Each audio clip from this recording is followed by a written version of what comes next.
Mr. Chair. We will just submit our official position paper po. Yes, please do. Thank you, Mr. Kabigting. We go to MWSS. Ms. Sara Mina Punay. Good afternoon, Mr. Chair, and to the honorable members of this committee and the other resource persons for today's meeting. I am Attorney Zara Mina Ponay from MWSS, attending for our Administrator Leonor Cleofas. At the outset, MWSS appreciates the invitation to be among the resource persons for this timely and important legislation. MWSS interposes no objection to the proposed bills. In fact, it commends and supports the long overdue initiative on prescribing and legislating minimum security standards for the protection of critical information infrastructure, and recognizes the need for such. In this light, MWSS will be submitting its formal position paper detailing its comments and recommendations regarding the House bills for the due consideration of this honorable committee in the following days through its research and standard development department. That's all, Mr. Chair. Thank you. Thank you, Attorney Punay. Please submit your recommendations or comments so this could be taken up during the technical working group meeting. We'll now proceed to LOA. We have Mr. Rodney Peralta.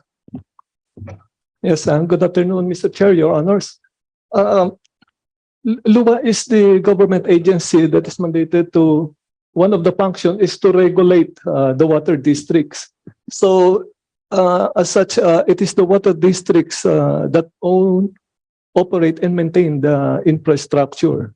However, for LUA, we fully support the passage of the bill.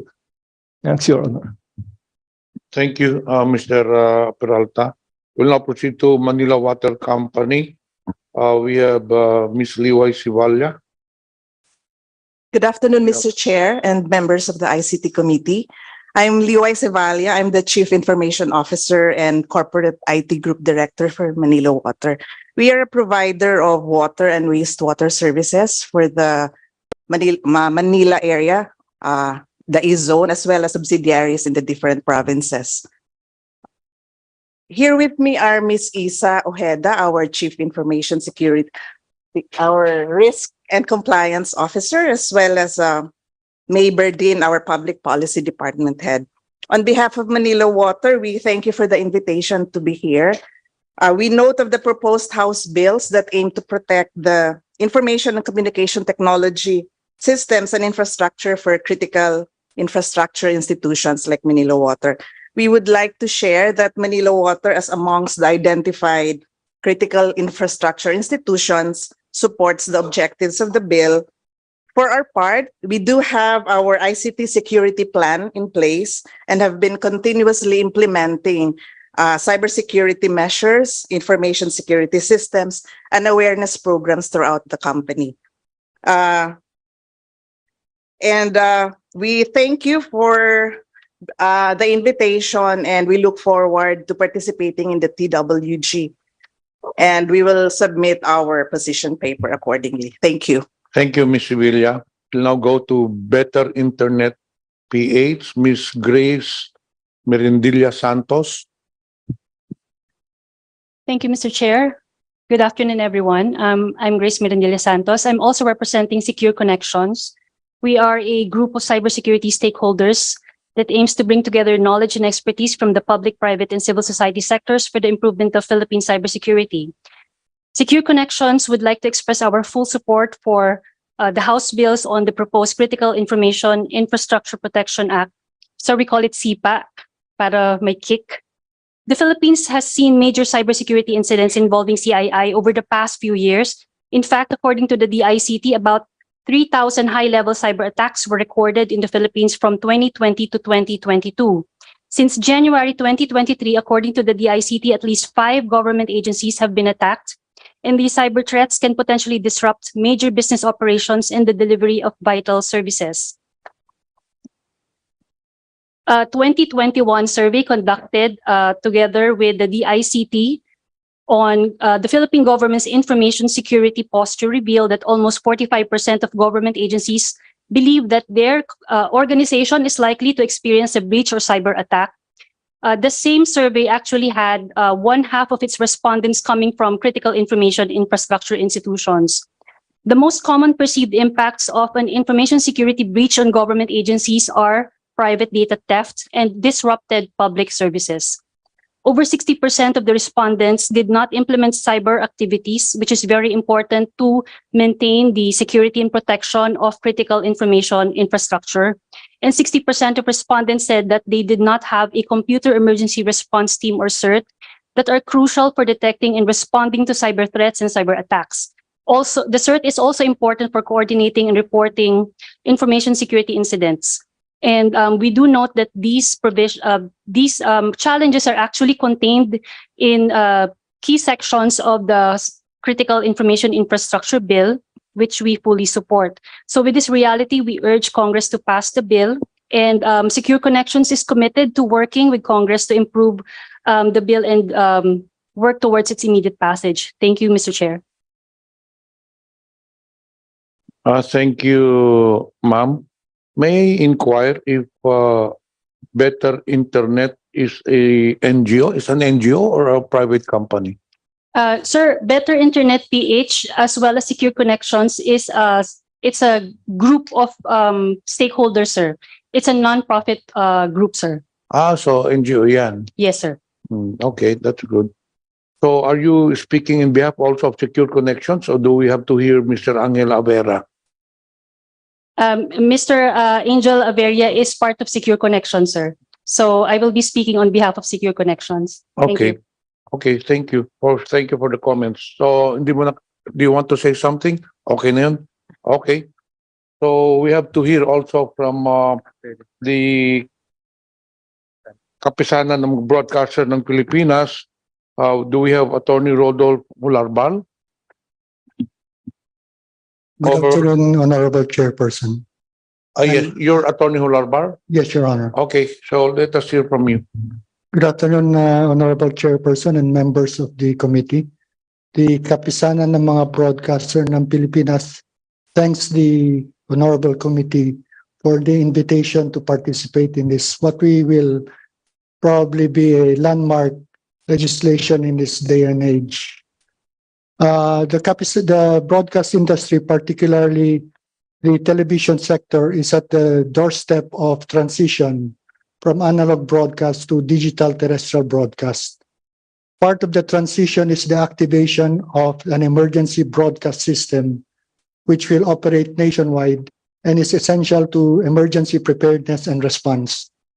With this, it is the KBP deems it necessary that a legislation of this nature is passed and fully supports the bills and manifests its willingness to participate in future technical working groups.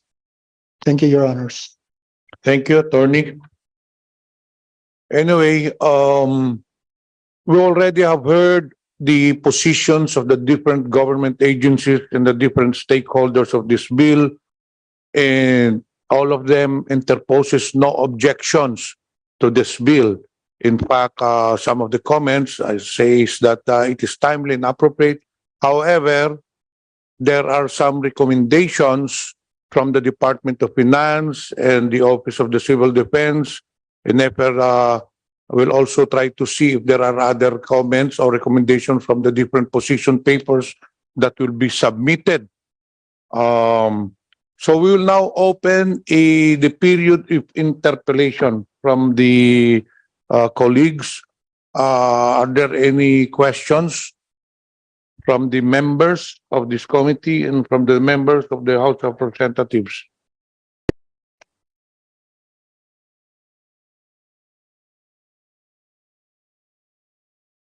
If there are no comments, Representative, sino mauna? Representative Bambi. Thank you, Mr. Chair. There having no members who is willing to comment and ask questions, so I now move that we create a technical working group to consolidate all the bills and invite all those who had intended to join the technical working group from the different agencies to become members of the technical working group, Mr. Chair. Any second? I second, Mr. Chair. There's a motion, seconded. And since there is no objection, the motion is carried for Mr. the Chair. creation of the technical working group.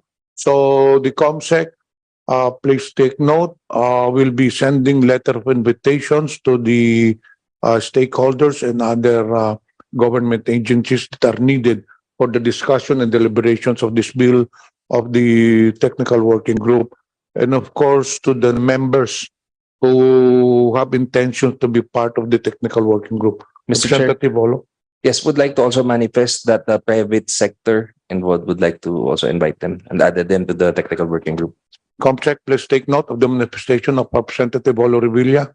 Are there any other manifestations or Mr. Chair, Representative Bambi?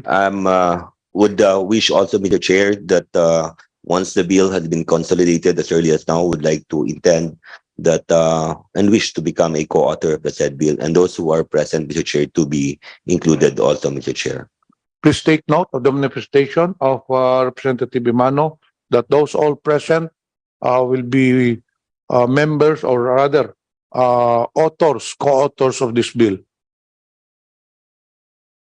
Attorney, Sec Alfonso. Yes, on behalf of the DOTR, because we're a big group, may I just propose that DOTR would be the member of DWG, and on the sectoral, kami na po ang bahala, so that better cohesiveness and like now, so we can compel PNR members to be part of it.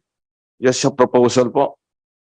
Yes, Sec Alfonso, I suggest you submit the names or suggestions of the sectoral groups, then titignan natin, approve natin, no? Kung sinong dapat natin isali doon sa technical working group. So if you could submit the list of the sectoral groups, hopefully by next week. And I respected po the list that you had. So when we got the invitation, I double invited them also. And the rest may constitute conflict. But for cohesiveness, I really want to be able to... Yes, I believe we should include the sectoral groups. We want all the stakeholders to be included, no? Alam mo naman, this is a very important bill. Pag na-approve yan, tapos hindi sila nasali, sasabihin naman sila, we were not included, we were not consulted.